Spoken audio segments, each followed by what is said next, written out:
할렐루야. 성경 말씀 보겠습니다. 이사야 40장 27절로 31절입니다.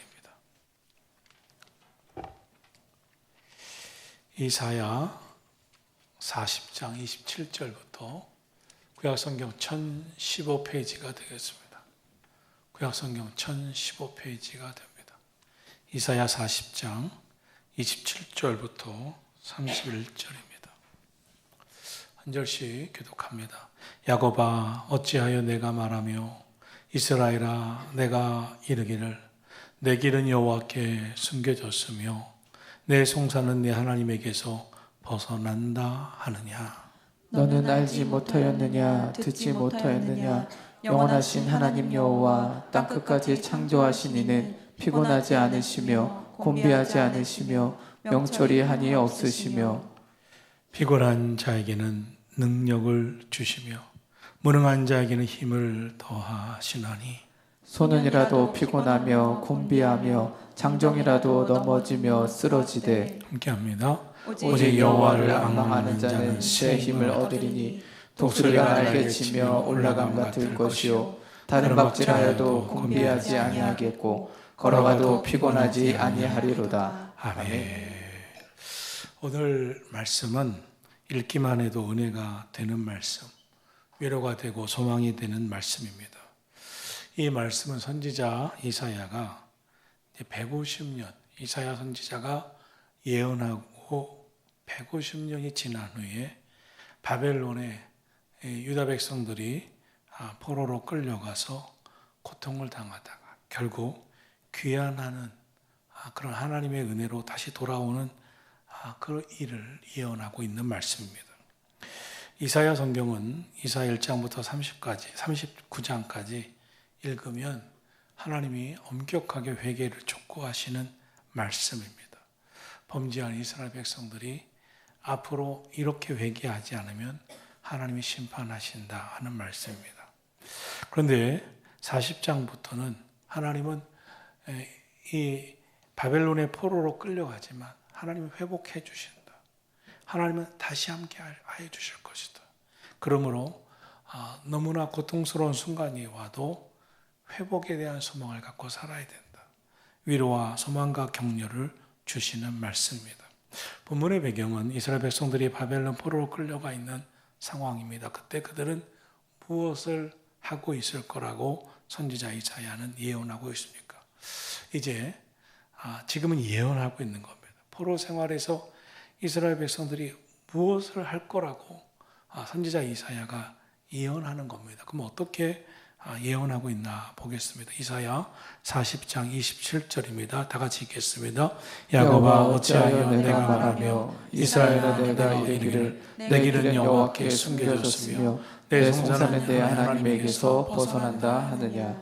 이스라엘 백성들이 선지자 이사야가 말하기를 바벨론의 포로로 끌려가서 포로 생활하면서 회개하고 하나님 말씀대로 살지 않았기 때문에 이렇게 바벨론에 패배하고 질질 포로로 끌려가서 고통을 당하니 회개하고 하나님의 뜻을 따라 살면서 돌이켜서 하나님의 축복을 다시 회복하고 받을 그릇으로 준비했으면 좋겠는데 그렇게 하지 않는다는 것입니다.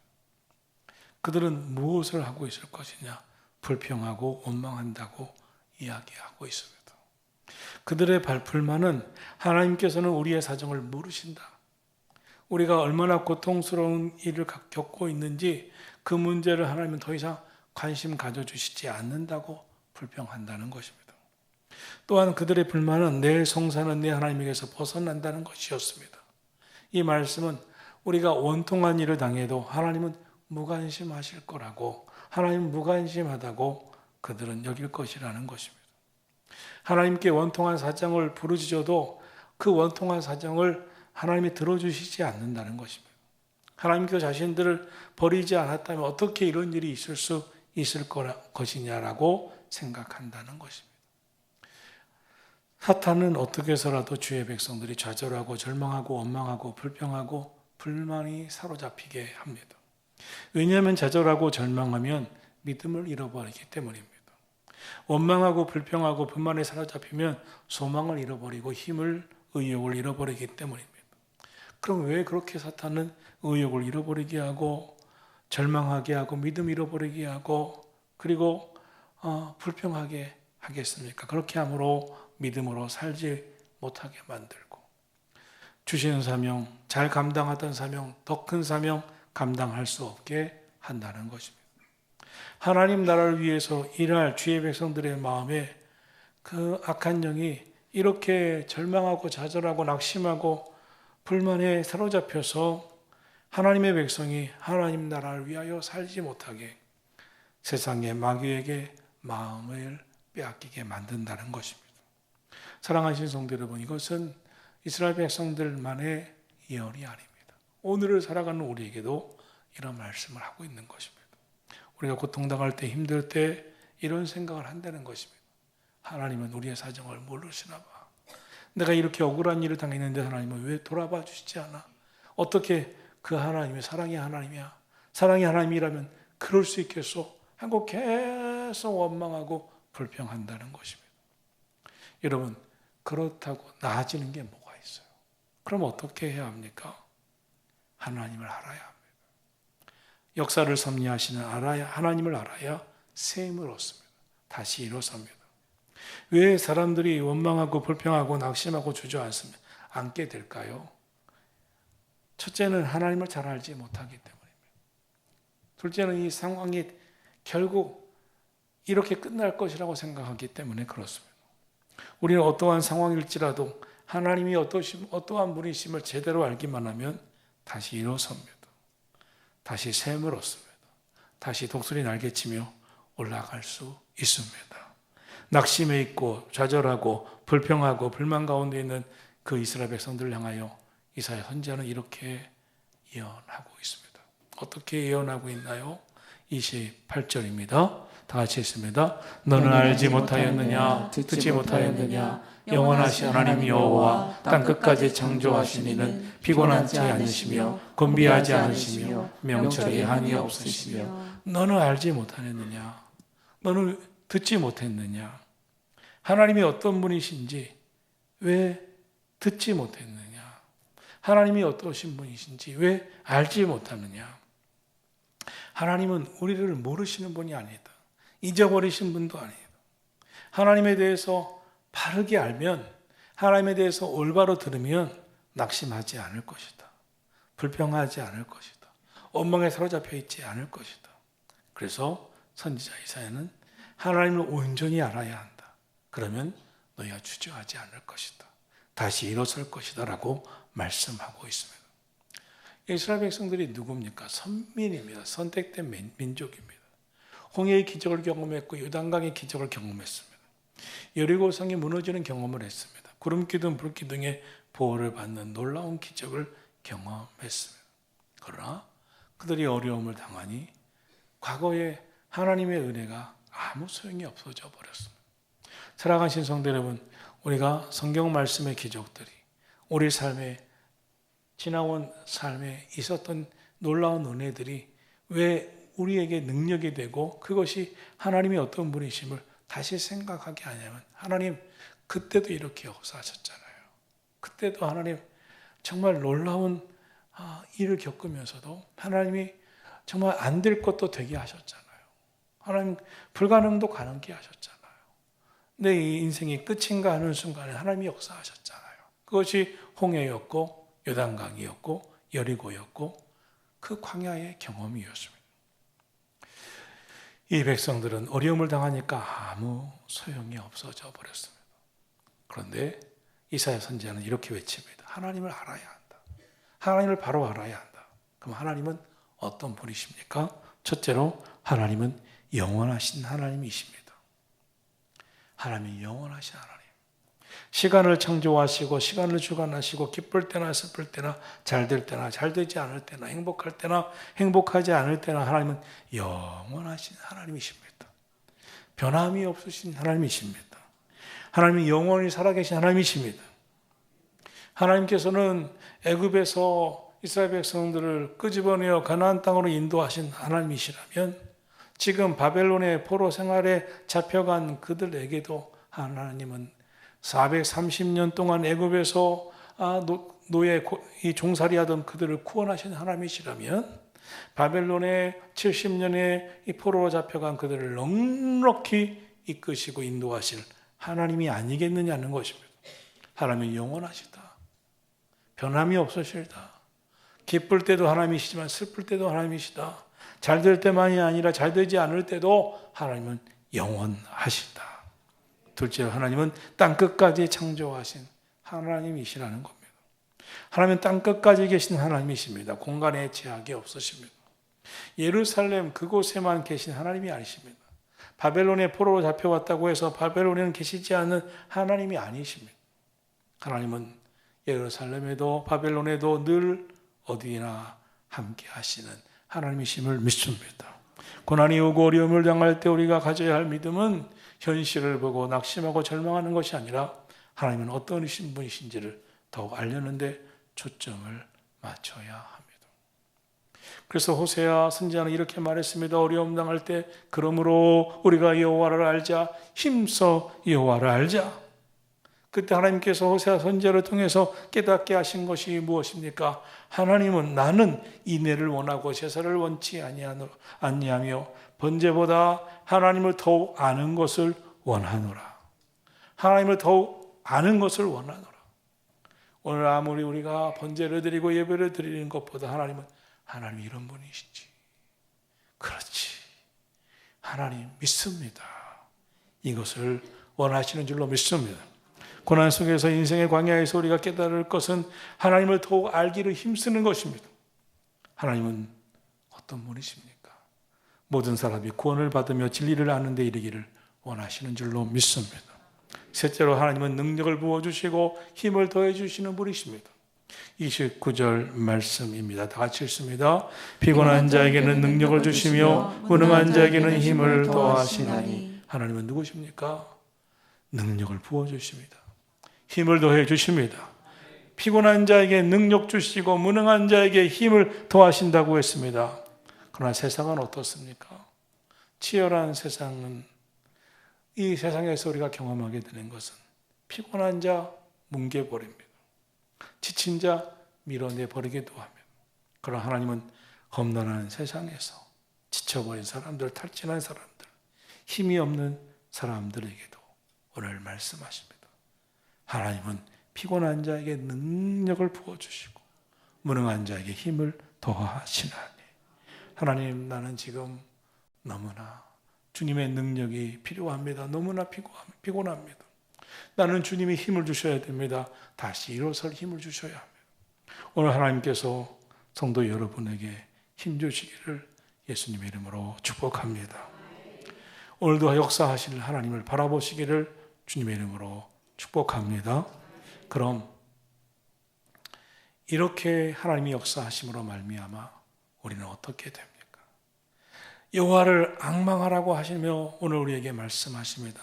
그럼 말씀을 한번 볼까요? 30절, 31절입니다. 시작. 소년이라도 피곤하며 곤비하며 장정이라도 넘어지며 쓰러지되 오직 여호와를 앙망하는 자는 새 힘을 얻으리니 독수리가 날개치며 올라감 같을 것이요 다른 박질라도 곤비하지 아니하겠고 걸어가도 피곤하지 아니하리로다. 우리가 신앙생활하면서도 쉽게 지치고 왜 쉽게 힘을 잃어버리고 무기력해집니까? 오늘 성경은 소년이라도 피곤하고 곤비하다, 장정이라도 넘어지며 쓰러진다. 아무리 건강한 장정도, 아무리 믿음이 있는 것 같은 사람도, 아무리 저 사람은 절대 나약해지지 않을 것 같은 사람도 다 넘어집니다. 쓰러집니다. 피곤합니다. 곤비합니다. 고통스러워합니다. 낙심합니다. 질식할 것 같다고 말합니다. 그럼 어떻게 해야 합니까? 여호와를 앙망해야 합니다. 오직 여호와를 앙망해야 합니다. 우리는 세상 속에서 저 사람은 장정 같아, 저 사람은 믿음 있는 사람이야, 저 사람은 건강한 사람이야, 저 사람 옆에 가면 힘을 얻을 수 있어. 맞습니다. 힘을 얻지만 얼마 못 가는 거예요.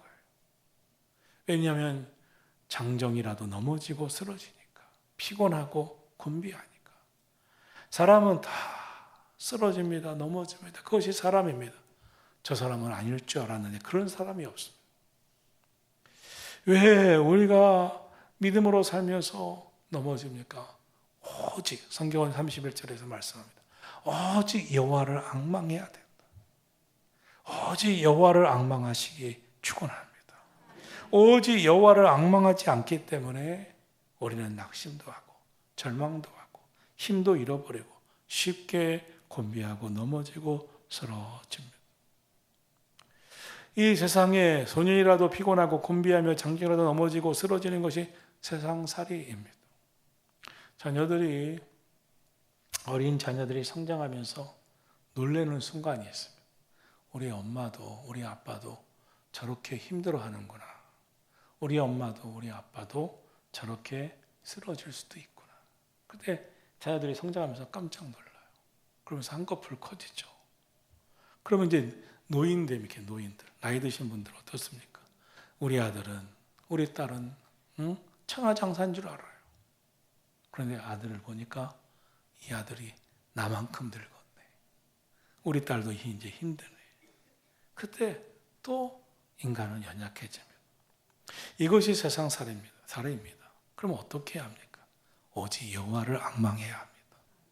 오직 여호와를 앙망하는 자는 새 힘을 얻으리라. 앙망한다는 것이 무엇입니까? 하나님을 기대하는 거예요. 하나님을 소망하는 거예요. 하나님을 바라보는 거예요. 하나님께 기도하는 거예요. 하나님의 은혜를 기다리는 거예요. 아무리 힘겹고 어렵다 해도 하나님을 바라보시기를 축원합니다.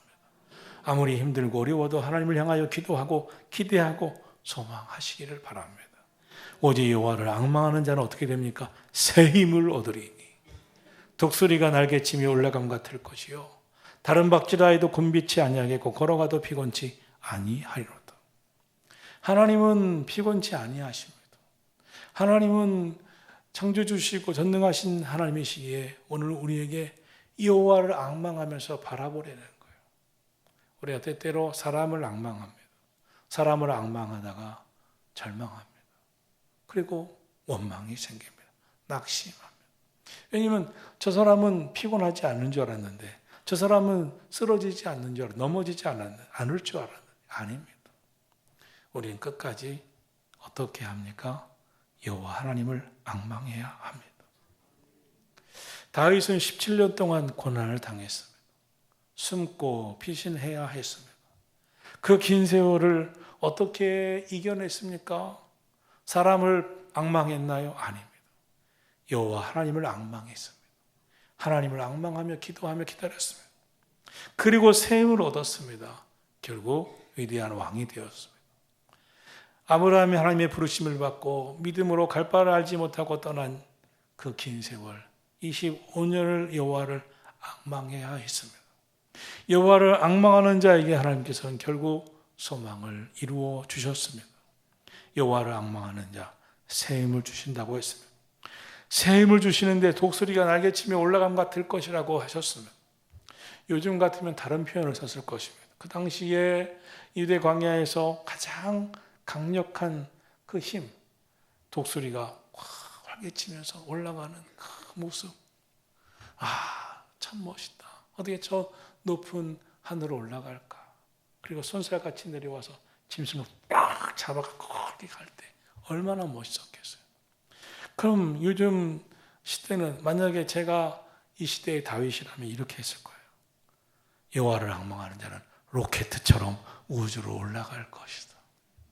응? 그럼 지치지 않잖아요. 그러나 그때는 독수리가 날개치며 올라가는 모습이 가장 활력 있고 믿음 있는 모습입니다. 새 힘을 얻으면 다른 박쥐라 해도 곤비치 아니하겠고 걸어가도 피곤치 아니합니다. 신앙생활은 그 힘을 얻고 하는 것입니다. 그 신앙생활은 그 힘을 얻어 소망이 넘치며 하나님의 위로와 격려와 도움을 받고 나아가는 겁니다. 하나님 오늘 고백합니다. 나는 약하지만 전능하신 하나님 주신 힘으로 나아가게 해 주옵소서.